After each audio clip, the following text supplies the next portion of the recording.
É, galera, o primeiro tempo acabou e nós temos um placar de 2-0 para o Japão. Nigéria não conseguiu superar a pressão japonesa e os japoneses mostraram que mesmo os nigerianos sendo os campeões africanos, eles não são páreos para essa nova geração que está surgindo.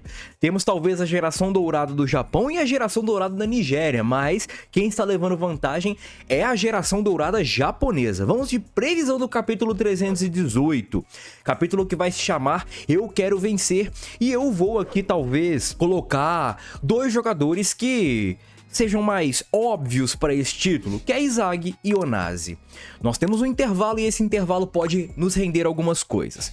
Vamos lá, rapaziada, se inscreve no canal, curta e compartilha. Eu tô testando novos horários aqui para previsão e esse horário talvez não seja o fixo, porque essa semana não tem gacha culta, então estou colocando o Blue Lock no lugar. Mas provavelmente nós teremos previsões saindo mais cedo durante a semana. E talvez eu poste outro vídeo com o resumo do próximo capítulo. Mas de qualquer forma, vamos aqui para a previsão do capítulo 318. Checa a descrição, tem Discord para você ler os capítulos e mangás em promoção. Eu separei alguns tópicos aqui, vamos começar com o Onazi.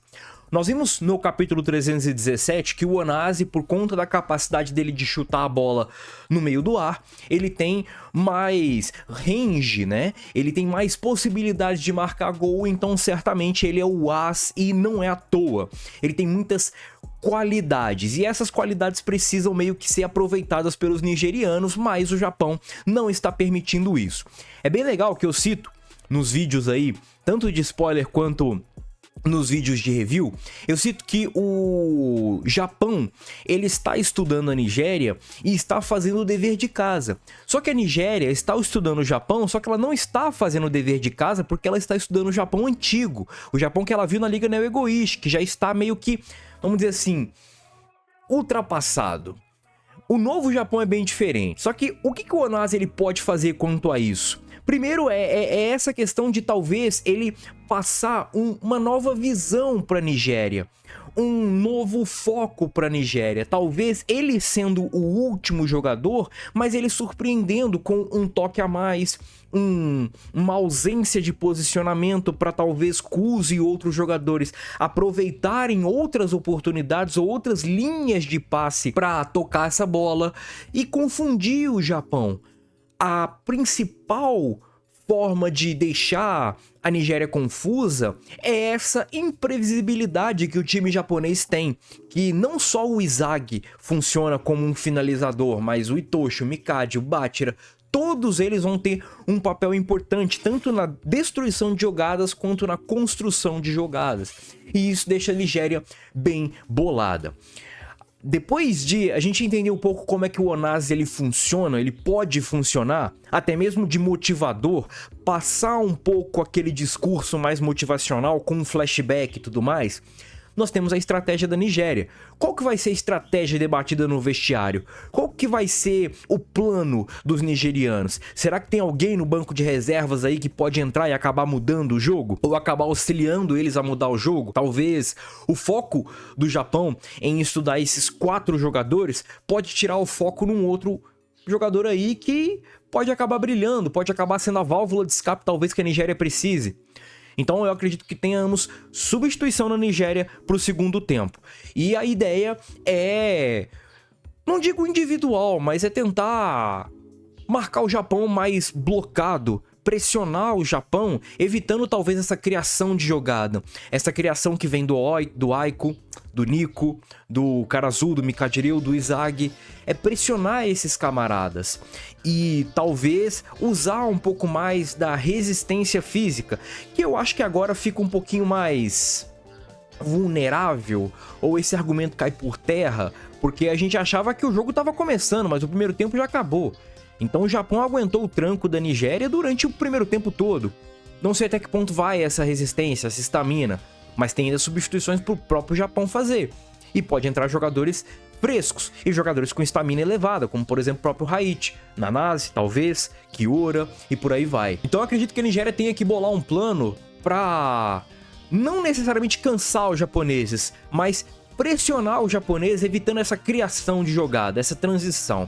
E agora, depois que a gente falou um pouco do Onazi, um pouco da Nigéria, vamos falar um pouco do Izagi, que o Izag, ele pode ter talvez essa ideia de eu quero vencer, afinal é o ego dele, eu quero vencer a qualquer custo. E o que ele vai fazer para vencer a qualquer custo? Afinal de contas, o Japão já está vencendo.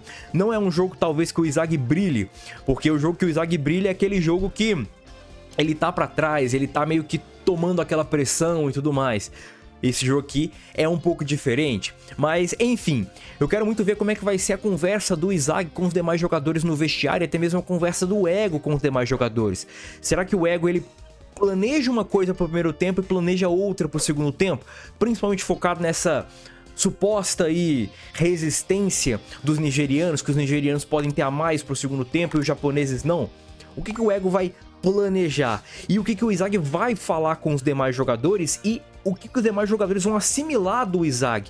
Será que eles vão concordar? Será que eles vão brigar? Brigar no sentido de debater, tá? Não ficar criando inimizade. E a estratégia do Japão é justamente essa.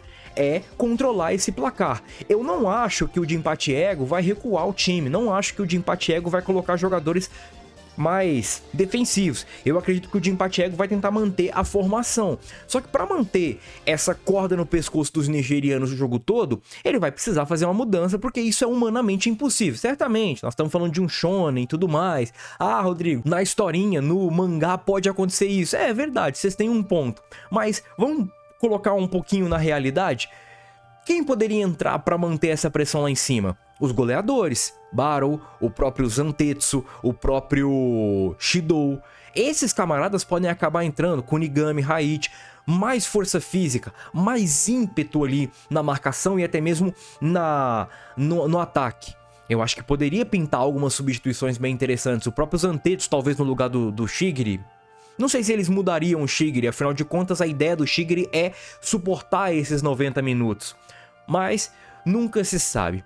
Outra coisa que eu quero pontuar aqui, rapaziada, é sobre a dinâmica da partida. Que aparentemente o Kaneshiro, ele não quer durar muito essa partida, ele não quer prolongar demais essa partida.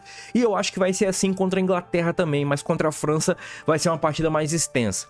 E eu acho isso bom, porque até o momento nós estamos vendo a evolução dos jogadores e sem tanto detalhe, é o que tem que ser feito. Ah, o Gagamaru treinou o quê? Ele treinou reflexo. Ah, mas pra quê? Pra melhorar o tempo de reação dele no jogo. Ah, mas não tem mais. É isso, é melhorar o tempo de reação dele como goleiro e acabou. É esse. Isso eu achei legal. Um pouco do tempo. Eu quero que o Kaneshiro tenha bastante cuidado com esse intervalo. Porque na minha visão, ele não pode durar mais que 3 capítulos. É 3 capítulos no máximo esse intervalo, cara. E já ir pro segundo tempo. E principalmente, se não tiver novidade nenhuma, é 3 capítulos estourando. Se tiver alguma novidade, alguma estratégia nova, beleza, pra discutir, pra dar hype pra algum personagem e tudo mais. Mas fora isso, é 3 capítulos ou nem isso de intervalo. É ó, papum, vestiário e já voltar pro jogo. Outra coisa, é a questão do cronômetro, do tempo.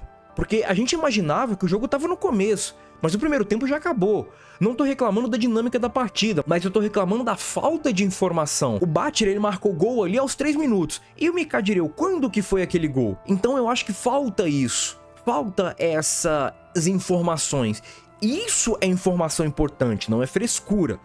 Porque, de fato, você ter um marcador no começo do jogo é bem diferente do que você ter um marcador no final do jogo. A dinâmica da partida vai funcionar diferente. Porque uma coisa é você virar o primeiro tempo perdendo de 2-0. Outra coisa é você tomar os 5 minutos para acabar o jogo. É óbvio que a dinâmica vai ser diferente.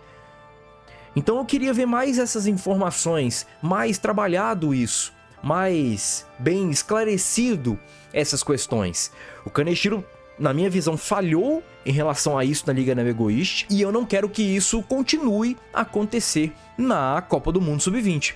Eu quero pelo menos, não precisa mostrar o tempo, o cronômetro o tempo todo, mas mostra, ó, o gol foi marcado em tal minuto, o chute foi dado a tal tempo. Pelo menos coloque no fundo lá o cronômetro. Isso eu acho que é uma parada que deveria acontecer mais, principalmente no segundo tempo, que é a reta final, né? Que é pra acabar o jogo, onde não vai acontecer mais nada. Beleza? Rapaziada, comentem aí suas previsões e é nóis. Fui!